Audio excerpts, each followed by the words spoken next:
నమస్తే. ఇన్నాళ్ళు నన్ను సపోర్ట్ చేస్తూ, ఎంకరేజ్ చేస్తూ మీ ప్రేమని నాకు అందిస్తున్న ప్రతి ఒక్కరికి కృతజ్ఞతలు. అలాగే ఈ వీడియో కూడా ఖచ్చితంగా మీకు ఉపయోగపడుతుంది. లైక్, షేర్ అండ్ సబ్స్క్రైబ్ చేసి మీ సపోర్ట్‌ని నాకు అందించండి. అలాగే ఈ వీడియో పట్ల మీకున్న అభిప్రాయాన్ని కామెంట్ సెక్షన్‌లో కామెంట్ చేసి తెలియజేయండి. ఇప్పుడు వీడియోని చూద్దాం. నమస్తే. Welcome to our channel. నేను పద్మిని. ప్రస్తుతం మనతో పాటు ప్రముఖ ఆధ్యాత్మికవేత్త, వాస్తు జ్యోతిష పండితులు కేఎస్ఆర్ గారు మనతో పాటు ఉన్నారు. మాట్లాడదాం సార్. నమస్తే సార్. నమస్తే అండి. సార్, ఎవరి జన్మ జాతకంలోనైనా ఏ గ్రహానికి ఉండేటటువంటి ఇంపార్టెన్స్ దానికి ఖచ్చితంగా ఉంటుంది. అవును. అయితే చంద్రుడికి సంబంధించి చంద్రుడు ఎక్కడున్నాడో, ఏ నక్షత్రం మీద ఉన్నాడో అదే మన నక్షత్రం అవుతుంది. ఇది అందరికీ తెలిసినటువంటి విషయమే. చంద్రుడికి సంబంధించి పాజిటివ్ యోగాలు ఏమిటి, నెగటివ్ యోగాలు ఏమిటి? అంటే మరి చంద్రుడు మనసుకి కారకుడు అని చెప్పినప్పుడు ఈ మనసు ప్లే చేసే రోలు బాబోయ్. నమస్కారం బాబు. రైట్. సరే, మరి పాజిటివ్ గా ఉంటే కూడా అంతే బ్యూటిఫుల్ గా పనిచేసే పరిస్థితి ఉంటుంది. చాలా స్థిరంగా ఉండటం అనేది ఉంటుంది కదా. మరి నెగటివ్ యోగాలు ఏంటి, పాజిటివ్ యోగాలు ఏంటి? నెగటివ్ గా ఉన్నప్పుడు దాన్ని పాజిటివ్ గా మార్చుకోవటం ఎట్లా, ఇత్యాది విషయాలు ఒక్కసారి మీ ద్వారా సార్. తప్పకుండా. అంటే చాలా మందికి ఏంటంటే ఏదైతే మనకి బాగా ఉపయోగం ఉంటుంది అనుకుంటామో ఆ యోగం మనకు ఉందని తెలిసి ఒక రకమైన ఏనుగెక్కినంత బలం ఉంటుంది. అంటే గజకేసరి యోగం అనేది వాళ్ళకి వర్తికపోయినా ఖచ్చితంగా నీకు గజకేసరి యోగం కానీ మనకి ఆటోమేటిక్గా ఏనుగెక్కినంత సంబరంగా ఉంటుంది. కిక్ సార్, కిక్ కదా. కానీ నిజానికి అలాగే నీకు అన్ని నీ జాతకం నిండా దురదృష్ట యోగాలే అంటే పాపం వాళ్ళకి కుంగదీస్తుంది. సరే, మనకి భయపెట్టడం అనేది కానీ తర్వాత లేదా బెంగ పెట్టడం అనేది కానీ మన ఉద్దేశం కాదు. ఉన్నది ఏదైనా సరే కొద్దిగా దాన్ని ఎలా పరిహరించుకోవచ్చు, మన సంకల్పం ఎలా మంచిదై ఉండాలి అనేది మెయిన్. ఇక్కడ మనం ఏంటంటే కనుక ఎప్పుడు కూడా ఒక జ్యోతిష్యుడు చెప్పవలసిన విధానంలోకి వచ్చినప్పుడు ఏంటంటే ఏది కూడా బాగా దాన్ని ఏమంటాం అతిశయోక్తిగా కాకుండా ఉన్నది ఉన్నట్టుగా చెప్పడం అనేది ఒకటి. తర్వాత కొద్దిగా వాళ్ళకి అర్థమయ్యే రీతిలో చెప్పి వాళ్ళని మానసికంగా ఇంకా కొద్దిగా బలోపేతం చేయాలి. అంటే మీరు చంద్రుడు అది చెప్పారు కాబట్టి చెప్తున్నాను నేను. ఎవరికైతే మన దగ్గర జాతకాలకి వస్తారో అప్పుడు కొంతవరకు మనకు అర్థమవుతుంది వీళ్ళు మానసికంగా దుర్బలురా లేదా గట్టివారా అనేది. సో కానీ నేననేది ఏంటంటే జాతకంలో అన్నీ ఉంటాయి. కొన్ని కొన్ని దురదృష్ట యోగాలు ఉంటాయి, కొన్ని కొన్ని అదృష్ట యోగాలు ఉంటాయి. ఆ యోగాన్ని నిజంగా యోగం చేసుకోవటం, యోగవంతమైన జీవితం అనుభవించడం, ఇది అనేది మనకి ముఖ్యం. సో దానికి ఇక్కడ మన కేమద్రుమ యోగం అనేది ఒకటి ఉంటుంది. కేమద్రుమ యోగం అంటే ఇది కూడా చంద్రుడి ప్రకారంగా వచ్చేది. అంటే చంద్రుడికి గనుక ఆయనకి కుడివైపు కానీ ఎడమ వైపు కానీ అంటే తన ముందు రాశి కానీ వెనక రాశి కానీ గ్రహాలు ఏమీ లేకుండా ఖాళీగా ఉంటే దాన్ని వ్యతిరేకగా అంటే ఈ దురదృష్ట యోగాల్లో అదిగా చెప్పారు. ఆయన ఒంటరిగా ఉండకూడదు. ఆయనకి ముందైనా సరే వెనకైనా సరే ఒక రాశిలో ఒక గ్రహం ఉండాలి. అలా లేకపోతే కనుక వాళ్ళకి ఎంత సంపాదించినా పోగొట్టుకుంటారని, ఇంచుమించు దరిద్రానికి అనుభవిస్తారని చెప్పి ఉండటం అనేది ఉంది. ఏ గ్రహం అయినా ఉండాలా సార్? ఖచ్చితంగా అది మంచి గ్రహమైనా ఉండొచ్చు, చెడు గ్రహమైనా ఉండొచ్చు. ఇప్పుడు చెడు గ్రహాలు అంటే రాహు ఉండాలి, లేకపోతే కేతు ఉన్నాడు అనుకోండి, అప్పుడు అదే అది మళ్ళీ తర్వాత ఎలాంటి ఫలితాలు ఉంటాయి అనేది తర్వాత, కానీ ఫస్ట్ అయితే ఉండాలి, తోడైతే ఉండాలి. ఆయనకి ముందైనా ఉండాలి, వెనకైనా ఉండాలి. అది మటుకు రూల్. అది కలిసి అయినా ఉండాలి, ముందు వెనకగానే ఉండాలి. అయితే ప్రతిదానికి కూడా మనకి ఏదైతే కొన్ని ఇవి ఉంటాయి, మళ్ళీ దాంట్లో మినహాయింపులు ఉంటాయి. అంటే కుజదోషం అన్నప్పుడు కుజదోషానికి కొన్ని మినహాయింపులు కూడా ఉన్నాయి. అలాగే ఈ యోగానికి కనుక మళ్ళీ కేంద్ర స్థానంలో కనుక ఏదైనా సరే శుభగ్రహం ఉంటే అన్నారు. అంటే ఇక్కడ జనాలకి ఎక్కడ కన్ఫ్యూజన్ వస్తుందంటే కేంద్ర స్థానంలో శుభగ్రహాలు అంటే ఆ లగ్నానికి ఉండే శుభగ్రహాలు అనుకోవాలా, ఓవరాల్గా శుభగ్రహాలు అనుకోవాలా? కరెక్టే కదా. ఎలా అనుకోవాలి మరి? ఖచ్చితంగా లగ్నం బట్టే అనుకోవాలి. కానీ తెలియక ఏంటంటే కొంతమంది మామూలు జ్యోతిష్కులు ఇలా గురుడు ఉన్న ఖచ్చితంగా కేంద్రంలో ఉంటే కనుక మంచి అనుకోవటం అని. కానీ ఆ గురుడు పాపగ్రహం అనేది అయితే ఇప్పుడు మకర లగ్నానికి గురుడు యోగకారకుడు కాదు, పాపే. మరి పాప అయిన కేంద్రంలో ఉంటే మాత్రం చంద్రుడికి అది యోగ భంగమైనట్టు కాదు. మకర లగ్నానికి శుభగ్రహాలు ఎవరు? శని అయినా ఉండాలి, బుధుడైనా ఉండాలి, శుక్రుడైనా ఉండాలి. అది అలా మనకేంటంటే ఇవన్నీ కూడా ఇలా కాంట్రవర్సీ, కొద్దిగా విమర్శనాత్మకంగా కాంట్రడిక్షన్ అనేది ఉంది. సో దాన్ని మనం అర్థం చేసుకోవటం అనేది దాన్ని బట్టి ఉంటుంది, దేన్ని తీసుకోవాలి దేన్ని తీసుకోకూడదు అనేది. సో అదొకటి నెంబర్ 1. తర్వాత రెండోది వచ్చేప్పటికి ఏంటంటే మనం దేనికి అదేదో ఆవు కథలాగా మనం ఎక్కడి నుంచి ఎక్కడి దాకా వచ్చి మళ్ళీ చివరికి కేపీకే వస్తాం. సో ఇక్కడ కేపీ దగ్గరికి వచ్చినప్పుడు ఏమవుతుందంటే కనుక ఇక్కడ రాశి చక్రం ప్రకారం ఆయన చంద్రుడు అటు ఇటు గ్రహాలు ఏమి ఉండకపోవచ్చు, కానీ లాభంలో ఇంకో గ్రహం ఉంటుంది అక్కడ. ఈయన అంటే ముందు స్థానం అంటే 2వ స్థానం అనుకోండి, వెనక స్థానం అంటే చంద్రుడికి ఉండే 12వ స్థానం అనుకోండి, కానీ లాభంలో ఏదో గ్రహం ఉండొచ్చు. కానీ ఇక్కడ మనం ఏదైతే కేపీ ప్రకారం చార్ట్ ఏదైతే ఉంటుందో డిగ్రీస్ ప్రకారం చంద్రుడు ఇంకా అక్కడ ఉండకపోవచ్చు, ఆ వెనక ఉన్న 11లోకి వెళ్ళచ్చు. సో అప్పుడు గ్రహం ఉన్నట్టే. లేదు అంతకుముందు మూడో దాంట్లో ఉన్నారు ఒక గ్రహం, ఆయన డిగ్రీస్ ప్రకారం చంద్రుడికి 2వ ఇంట్లో వచ్చేసాడు, అప్పుడు చంద్రుడితో ఉన్నట్టే చంద్రుడికి 2వ ఇంట్లో ఈయన ఉన్నట్టే. సో అందుకని అలా కొద్దిగా మనం పైన చెప్పడం అంటే సబ్జెక్ట్ అనేది అంత ఈజీ కాదు. సో ఇలాంటి ఎన్నో రకాలుగా మనం నిర్ణయించుకోవాలి. అలాగే గజకేసరి యోగం అనేది కూడా చంద్రుడి బట్టే వస్తుంది. అదొక పాజిటివ్. అంటే ఎట్లా ఏర్పడుతుంది సార్ గజకేసరి? అంటే చంద్రుడు గురుడు ఖచ్చితంగా కలిసిపోయి ఉంటే దాన్ని గజకేసరి యోగం అంటాం అనేది ఒకటి. కేపీ ఎలా చూస్తుంది సార్ గజకేసరి? అంటే మనం అసలు అదే అంటున్నా, కేపీ అనేది కొద్దిగా భిన్నము. ఏది యోగము ఏది అవయోగం అనేది కేపీ పట్టి ఉంటుంది.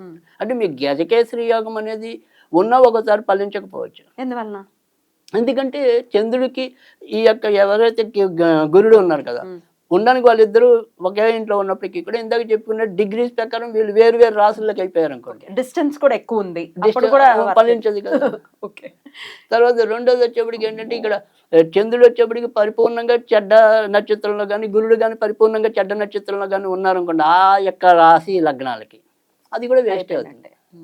సో అందుకని ఇది ఏదైనా సరే కరెక్ట్గా తేలాలి అంటే కనుక ఒక అనుభవం అనేది ఖచ్చితంగా ఉండాలి. అప్పుడు కానీ మనం చెప్పలేము ఇది ఎంత 100% వీళ్ళకి గజకేసరి యోగం కన్సిడర్ చేయొచ్చా, ఎంతవరకు కన్సిడర్ చేయొచ్చు, ఎంతవరకు తీసుకోకూడదు అనేది. ఒకవేళ ఉందనుకుందాం మీరు అన్నట్టుగానే కరెక్ట్ చంద్రుడు కలిసి ఉంటే ఎటువంటి అదేనండి, చంద్రుడు గురుడు కలిసి ఉండకపోయినా కూడా చంద్రుడి నుంచి 1, 4, 7 స్థానాల్లో ఉంటే కనుక దాన్ని కూడా మనం గజకేసరి యోగమే చెప్తాం. అంటే గురుడికి కేంద్రంలో కానీ చంద్రుడికి కేంద్రంలో కానీ మళ్ళీ వీళ్ళిద్దరూ ఉంటే కనుక దాన్ని కూడా గజకేసరి యోగంగానే కన్సిడర్ చేస్తారు. గజకేసరి యోగం ఉంటే ఎటువంటి ఫలితాలు ఉంటాయి అంటే ఇక్కడ గజకేసరి యోగం అనేది ఉంటే కనుక ఏదైనా సరే లీడర్షిప్ అనుకోండి. అంటే ఇప్పుడు సపోజ్ నేను ఒక IT డిపార్ట్మెంట్లో చేస్తున్నాను అనుకోండి, నా టీంకి నేను మేనేజర్ అవ్వటం అనేది గజకేసరి యోగం. ఈ స్థాయిని బట్టి. అంతేగాని అది వీళ్ళు నేనేదో ప్రధానమంత్రిని అయిపోతానంటే అదృష్టవశాత్తు కొంతమంది మాత్రమే అవుతారు, ఛాయ్ అమ్ముకున్న వాళ్ళు ప్రధానమంత్రులు అవటం. సో అలా ప్రతి ఒక్కళ్ళు అవటం అంటే అది కష్టం ఉంటుంది, ఎందుకంటే ఆ పోస్ట్ ఉండేది ఒకటి ఉంటుంది, అది కూడా 5 ఏళ్ళకి ఒకటి ఉంటుంది. 5 ఏళ్ళకి ఒకటి, ఆయన ఏదో 15 ఏళ్ల నుంచి నెట్టుకొస్తున్నాడు కానీ.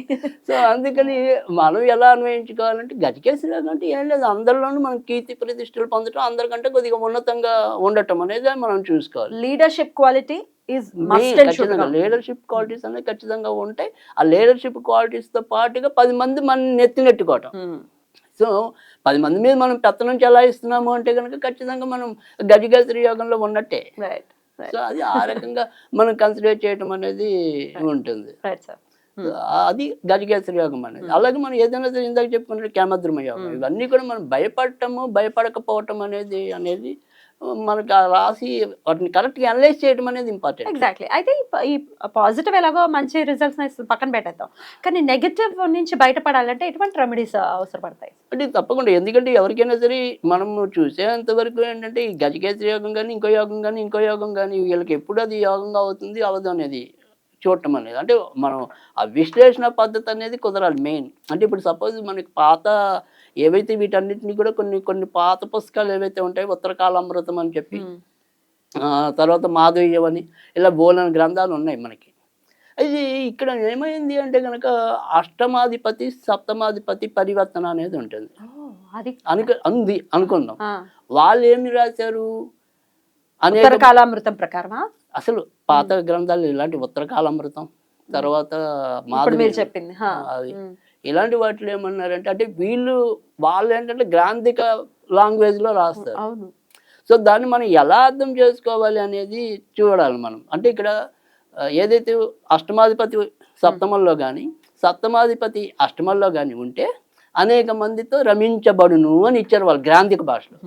ఓకే, కానీ వాడు నిజంగా అయితే ఎవరికి అటువంటి ఉద్దేశాలు అటువంటి పరిస్థితి లేని వాళ్ళు కూడా మనం చూస్తాం. మరి ఎట్లా దాన్ని అర్థం చేసుకోవాలి? సో అప్పుడు నాకేమనిపిస్తుంది అంటే కనుక, అంటే మన జ్యోతిష్యం అనేది ఒక అన్వేషణ. లేదా ఒకే పరిశోధన కోణంలో ఆలోచించకూడదు. అంటే ఇప్పుడు పైకి నేను సపోజ్ బుద్ధిమంతుడిగా ఉండొచ్చు, ఓకే అసలు అంటున్నా, కానీ నా కళ్ళలో బోల్ మంది అమ్మాయిలు ఉండొచ్చు. అక్కడికి అలా అయిపోతుంది అది. అదేగా, అంటే మన దాని మీద ఏదైనా సరే మంచి దృష్టి ఉన్నప్పుడు మనం ఏదో కళల్లో ఆ మాత్రం క్షణికంగా ఆనందం అనుభవించడమే తప్ప పరిపూర్ణ అంటే అక్కడ వాళ్ళు చెప్పింది పరిపూర్ణంగా అబద్ధం అవట్లా, ఎంతో కొంత అవుతోంది. సో అందుకని ఆ రకమైన తార్కిక జ్ఞానం అనేది ఈ జ్యోతిష్కులకు ఉండాలి. మనకు వచ్చిన ఇబ్బంది ఏంటంటే మన దగ్గరకు వచ్చే క్లయింట్స్కి కానీ ఇప్పుడు మనం పరిహారాలు కానీ ఏదైనా సరే వాళ్ళకి లాజిక్తో అవసరం ఉంది, మ్యాజిక్తోనే అవసరం ఉంది. సో మన దగ్గర బాబాలు ఫేమస్. రాత్రి వాళ్ళకి కలిసిపోవాలి, అదృష్టం పట్టాలి, అలాంటి వాళ్ళ దగ్గరికి అంటే వెళ్తారు. మనలాంటి వాళ్ళు మాట్లాడితే సొల్లు అంటారు. సో కానీ నిజం ఎప్పుడు కూడా నిజమే అది. సో అది ఇవాళ వెంటనే గెలుపు దానికి లేకపోయినా, కానీ రెమెడీస్ చెప్పండి సార్, నెగటివ్ నుంచి బయటపడాలి. నెగటివ్ చెప్పడానికి ఏంటంటే ఇప్పుడు మనం చంద్రుడికి సంబంధించినంత వరకు మనం మెయిన్ మాట్లాడుకునే, ఎందుకంటే అంటే గజకేసరి యోగం ఉండి అనుభవించలేకపోయినా కావాలి ఉందండి, లేదు కదా. అందుకని ఇక్కడ కామద్రుమ యోగం అనేది చెడు ఉన్న రెండింటికి కావాలి మనకి. ఆ యోగం అనుభవించడానికి కావాలి, యోగం పోవడానికి కావాలి. కరెక్ట్ కదా. అందుకని ఇక్కడ చంద్రుడికి అయినప్పటికీ ఏంటంటే మనం ఖచ్చితంగా తల్లి కారకుడు అని మనం చెప్తాం. కనుక ఇక్కడ ఏంటంటే ఫస్ట్ మనం చేయాల్సింది ఏంటంటే 7 సోమవారాలు మన అమ్మగారి పాదాలు కడగటం అనేది, ఆవిడ ఆశీర్వాదం తీసుకోవటం అనేది ఒకటి. ప్రతిరోజు దండం పెట్టుకుని చక్కగా వెళ్ళొచ్చు బయటికి. అలా అసలు ముఖ్యంగా కర్కాటక రాశి వాళ్ళ మీద పూర్తిగా తల్లి యొక్క ఆధిపత్యం అనేది ఎక్కువ ఉంటుంది. సో అందుకని ఖచ్చితంగా అసలు వాళ్ళకైతే అవసరం ఉంటుంది. కొన్ని రాశులకి ఖచ్చితంగా చంద్రుడు ఏదైతే శుభ రాశులు ఉంటాయో, అంటే ఇప్పుడు ధనురాశికి ఏమంటాం అష్టమాధిపతి అయినప్పటికీ కూడా మంచివాడే చంద్రుడు.